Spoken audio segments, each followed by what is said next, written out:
Bienvenido al canal oficial del Padre Mario Castañeda, sacerdote católico. Suscríbete en sus redes sociales y goza de material exclusivo, catequesis, charlas, prédicas con veracidad en sus mensajes, sencillez, entrega y carisma. Todo aquí en el canal del Padre Mario Castañeda, del Ministerio Palabra Viva. Hola amigos, hoy quiero creer que estás experimentando en tu vida victoria sobre cada una de tus luchas, que tienes la unción del Espíritu. Suscríbete en el canal de YouTube del Padre Mario Castañeda y toca la campanita para recibir notificaciones de nuevos materiales. Dale like y compartir y hagamos más extensa la evangelización. Dice la palabra de Dios en 1 Pedro 5:7. Echen sobre el Señor todas sus cargas, porque Él se interesa por ustedes. Este es un principio de vida que nunca podemos olvidar. Date cuenta lo que te dice la palabra de Dios. Echa sobre el Señor todas tus cargas. No dice, carga con todas tus cargas, o echas sobre ti todas tus cargas. Te dice, arrójalas, suéltaselas, déjaselas al Señor, porque Él cuida de ti, porque Él se interesa por ti. Hay un problema que estamos teniendo, y es que estamos llevando cargas que no estamos supuestos a llevar. No fuimos diseñados para cargar con cierto peso que a veces llevamos sobre nosotros. Y por eso estamos doblegados. Por eso nos sentimos exhaustos, abatidos, afligidos, cansados, sin fuerza muchas veces para hacer lo que Dios nos llama a hacer. Nos hemos quedado sin fuerza. ¿Y sabes por qué? Porque llevamos mucho peso sobre nosotros. Aprende a confiar. Aprende a dejarle al Señor tus cargas, para que puedas encontrar descanso para tu alma. Dios te ama, Dios te cuida y Dios se interesa por ti. Él quiere verte feliz y Él quiere verte con energía. Aprende a soltar, aprende a dejar en Él todas tus cargas para que encuentres paz, alivio y gozo en el Señor. Hoy el Evangelio está tomado de San Mateo en el capítulo 18 del 1 al 5. Versículo 10 del 12 al 14. Escuchemos este hermoso texto en el día de hoy. En aquella misma ocasión los discípulos se acercaron a Jesús y le preguntaron: ¿quién es el más importante en el reino de los cielos? Jesús llamó entonces a un niño, lo puso en medio de ellos y dijo: les aseguro que si ustedes no cambian y se vuelven como niños, no entrarán en el reino de los cielos. El más importante en el reino de los cielos es el que se humilla y se vuelve como este niño. Y el que recibe en mi nombre a un niño como este, me recibe a mí. No desprecien a ninguno de estos pequeños, pues les digo que en el cielo los ángeles de ellos están mirando siempre el rostro de mi Padre Celestial. ¿Qué les parece? Si un hombre tiene 100 ovejas y se le extravía una de ellas, ¿acaso no dejará las otras 99 en el monte para ir a buscar la oveja extraviada? Y si logra encontrarla, de seguro se alegrará más por esa oveja que por las 99 que no se extraviaron. Así también el Padre de ustedes que está en el cielo no quiere que se pierda ninguno de estos pequeños. En el mundo de hoy encontramos que con mucha facilidad se debate, sobre todo en el mundo de los deportes. ¿Quién es el más grande? ¿Quién es el mejor? ¿Quién es el más importante? Escuchamos hoy día debates, por ejemplo, cuando se habla de fútbol. ¿Quién es el más grande de toda la historia? ¿Acaso Pelé? ¿Acaso Maradona? ¿Acaso Messi? Hablamos, ¿quién es el boxeador más grande? El más importante. Mohamed Ali, él dijo de hecho que era el más grande. No sabemos. Lo cierto es que hoy se debate con frecuencia y al mundo le gusta debatir. ¿Quién es el más importante? ¿Quién es el más grande? ¿Quién es el mejor? Los discípulos del Señor no escaparon a ese debate. Entre ellos también hablaban. ¿Quién era el más importante? ¡Qué irónico! Cuando nosotros leemos este evangelio nos damos cuenta que anteriormente Jesús incluso había predicho su muerte, el sufrimiento que le esperaba. Les habló de muerte y dice la palabra de Dios que se entristecieron con esa noticia. Pero parece ser que la tristeza no les duró mucho tiempo, porque luego comenzaron a hablar quién era el más importante. Y según la versión de San Mateo, básicamente son los discípulos los que se acercan a Jesús y le hacen esa pregunta. Me imagino que entre ellos no se pusieron de acuerdo quién era el más importante y quisieron que Jesús definiera, ¿sí?, quién era el más grande, quién era el más importante. Jesús aprovecha para darles una lección a ellos como también a nosotros. Jesús no los regaña, Jesús no se enoja con ellos, pero sí les enseña quién es el más grande, quién es el más importante en el reino de los cielos. Estoy convencido que cuando Jesús tomó a aquel niño y lo puso en medio de ellos, y usó a aquel niño como una lección de grandeza en el reino, ellos no se esperaban esto. Me imagino que ellos esperaban que Jesús hubiera dicho quién de ellos era el más importante. Es que estos discípulos estaban en otro mundo. Recordemos, estos discípulos llevan ya un tiempo caminando con Jesús. Ellos saben que se acerca, si ustedes quieren, la culminación del ministerio de Jesús. Ellos saben que pronto llegará el momento de Jesús instaurar su reino. Por lo tanto, Jesús pronto tomará el trono de David. Y ellos, claro, esperan ese Mesías que al estilo de David, pues pueda ser un gran gobernante, un gran líder, un gran político que haga una gran revolución. Y ellos esperan gobernar, ellos esperan puestos importantes en ese reino, según el concepto que ellos tenían acerca del mesianismo de Jesús. Anteriormente Jesús se ha llevado a 3 de sus discípulos y fueron testigos de la transfiguración, ese momento de gloria, no olvidemos, Pedro, Santiago y Juan. Así que es posible que entre ellos haya habido ciertos celos, cierto orgullo, y se hayan preguntado, ¿quién es el más importante? ¿Acaso será Pedro? ¿Acaso Santiago? ¿Juan, su hermano? ¿Qué tal Judas, el tesorero? O a lo mejor Mateo, cobrador de impuestos. Lo cierto es que discuten. Y detrás de ese debate podemos ver el orgullo que se esconde en ellos. Jesús toma un niño.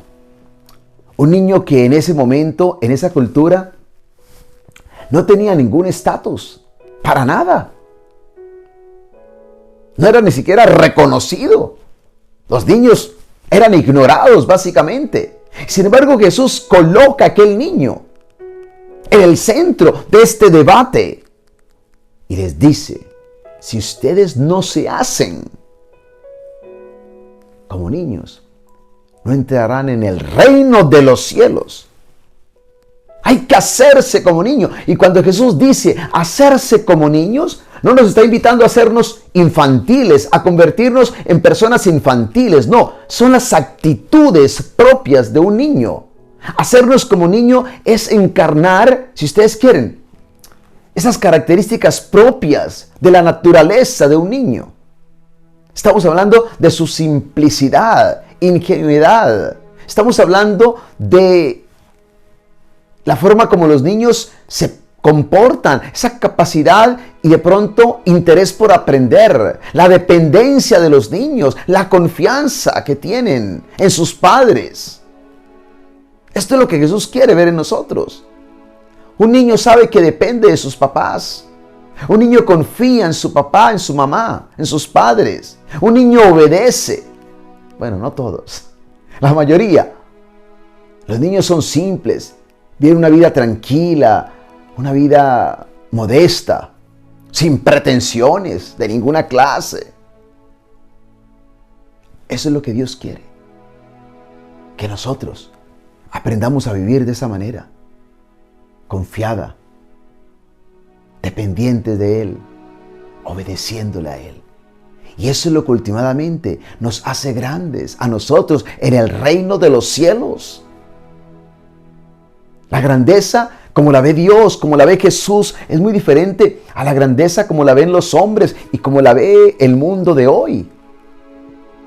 El mundo de hoy ve la grandeza a través de los logros de una persona, de tu prestigio, de tu influencia, de tu poder, de tu capacidad para mandar a otros, gobernar sobre otros, tu capacidad de influenciar. Básicamente, analiza y evalúa tu grandeza por medio de tus logros. Con Jesús, con Dios, no es así. No es lo que tú logras hacer lo que te hace grande ante Dios. Es lo que tú permites que Dios logre en ti y a través de ti, lo que te hace grande. No son tus logros, es lo que Dios logra hacer en ti cuando tú caminas con Él, cuando tú te abres a Él, cuando tú le permites a su Espíritu obrar dentro de ti y cambiarte y renovarte. Y caminas en obediencia a Él como un niño que obedece a sus padres. Eso es lo que realmente nos hace grandes ante Dios. No tiene nada que ver con nuestros logros. Es lo que Dios logra hacer en nosotros cuando nos abrimos a Él. Como un niño que se deja moldear por sus padres. Así también nosotros nos dejamos moldear por Dios. Y esto últimamente es lo que ciertamente nos hará grandes. Pero también Jesús dice esta palabra: el más importante en el reino de los cielos es el que se humilla y se vuelve como este niño. El que se humilla, la humildad. Qué importante es siempre tener esa actitud de humildad. Recordemos que la palabra de Dios es muy poderosa y nos dice, por ejemplo, en Santiago, en el capítulo 4, versículo 6, pero Dios nos ayuda más con su bondad, pues la Escritura dice, Dios se opone a los orgullosos, pero trata con bondad a los humildes. Date cuenta. Dios se opone, Dios resiste al orgulloso, pero da su favor al humilde. Y dice la palabra de Dios una vez más en el versículo 10, humíllense pues delante del Señor y Él los enaltecerá. El que se humilla será enaltecido, será exaltado, será bendecido, gozará del favor de Dios. Jesús no quería que el orgullo se apoderara de sus discípulos. Jesús no quería que en el corazón de ellos existiera la vanidad, la prepotencia, el orgullo, porque el orgullo hace daño, destruye nuestro caminar con Dios, con los demás. Qué importante es evitar el orgullo. Yo pienso que muchas veces nosotros tenemos que tener mucho cuidado, porque también podemos ser y caer en el orgullo de creer que somos mejores que otros, de creernos más grandes que otros, de creernos más importantes que otros. Ya sea por nuestra capacidad, ya sea por el liderazgo que tenemos en la compañía en la cual trabajamos, ya sea porque creemos que sabemos más que las otras personas. Podemos caer en ese peligro. Y quizás no estamos debatiendo con otros quién es el más importante, pero en el corazón estamos pensando y creyendo que sí somos más importantes que otros. Incluso en la misma iglesia. A veces podemos creer que yo soy el mejor lector. O puedo creer que yo soy la persona más espiritual en la parroquia o dentro de mi grupo de oración. O creer que yo tengo más talentos que los otros, que los demás. Hay que cuidarnos del orgullo, porque el orgullo nos destruye. Dios resiste al orgulloso, pero da su favor al humilde. Jesús no quería que sus discípulos se dejaran llevar de esa mentalidad del mundo. Jesús los quería humildes, que sirvieran, que no buscaran ni hablaran de grandezas, sino que fueran personas humildes, que se sometieran a Dios y que reconocieran que Dios era todo. Grande es nuestro Dios. No eres tú, no soy yo. Grande Dios. Hay que buscar su grandeza. Hay que buscar exaltar su grandeza. Más que buscar su grandeza, hay que exaltar su grandeza, enaltecer, celebrar, magnificar su grandeza. No la nuestra. No se trata de magnificarnos. No se trata de exaltarnos. Es exaltar la grandeza de Dios, celebrar la grandeza de Dios. Y esto lo hacemos al estilo y al ejemplo de Jesús. Dice, por ejemplo, la palabra de Dios en Filipenses, dándonos este ejemplo de Jesús. En Filipenses capítulo 2, versículo 5 dice, tengan unos con otros la manera de pensar propia de quien está unido a Cristo Jesús, el cual, aunque existía con el mismo ser de Dios, no se aferró a su igualdad con él, sino que renunció a lo que era suyo y tomó naturaleza de siervo, haciéndose como todos los hombres y presentándose como un hombre cualquiera, se humilló a sí mismo, haciéndose obediente hasta la muerte y una muerte en la cruz. Ahí está el gran ejemplo de Jesús. Él se humilló.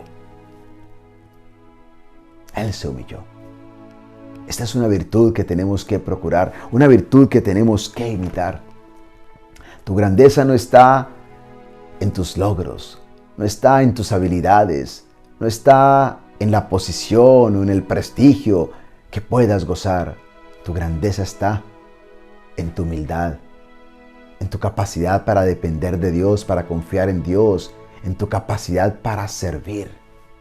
Busquemos la humildad, anhelemos la humildad y busquemos encarnar en nosotros esas características propias de un niño, esa dependencia, esa confianza, esa inocencia. No buscar la maldad, vivir sin pretensiones, la simplicidad y sencillez de la vida. Esto es lo que el Señor quiere en cada uno de nosotros. En una ocasión le preguntaron a San Agustín cuáles eran las cosas más importantes en la vida de fe. Y él dijo, son tres. Primero, la humildad. Segundo, la humildad. Tercero, la humildad. La humildad es tan importante que Jesús dijo, aprendan de mí, que soy manso y humilde de corazón. Piensa cuántas virtudes, cualidades, capacidades tenía Jesús. Él era amoroso, Él era bondadoso, Él era compasivo, era dadivoso, era todo lo que tú quieras, era poderoso, todo lo que te quieras imaginar, era Él. Y sin embargo, Él nunca dijo, aprendan de mí que soy compasivo, aprendan de mí que soy bondadoso, pero sí dijo, aprendan de mí que soy manso y humilde de corazón. La humildad es grande y nos hace grande delante de Dios. Busquémosla, anhelemos la humildad y busquemos vivir siempre en la humildad del Señor para poder ser admitidos un día en su reino eterno. Que Dios te siga bendiciendo y acompañando en este caminar de fe y nunca pierdas tu mirada puesta en el Señor, que todo lo puede y que te capacita para ser siempre como Él. Que Dios te acompañe y te bendiga en el nombre del Padre y del Hijo y del Espíritu Santo. Amén. Bienvenido al canal oficial del Padre Mario Castañeda, sacerdote católico. Suscríbete en sus redes sociales y goza de material exclusivo, catequesis, charlas, prédicas con veracidad en sus mensajes, sencillez, entrega y carisma. Todo aquí en el canal del Padre Mario Castañeda, del Ministerio Palabra Viva. Hola amigos, hoy quiero creer que estás experimentando en tu vida victoria sobre cada una de tus luchas, que tienes la unción del Espíritu. Suscríbete en el canal de YouTube del Padre Mario Castañeda y toca la campanita para recibir notificaciones de nuevos materiales. Dale like y compartir y hagamos más extensa la evangelización.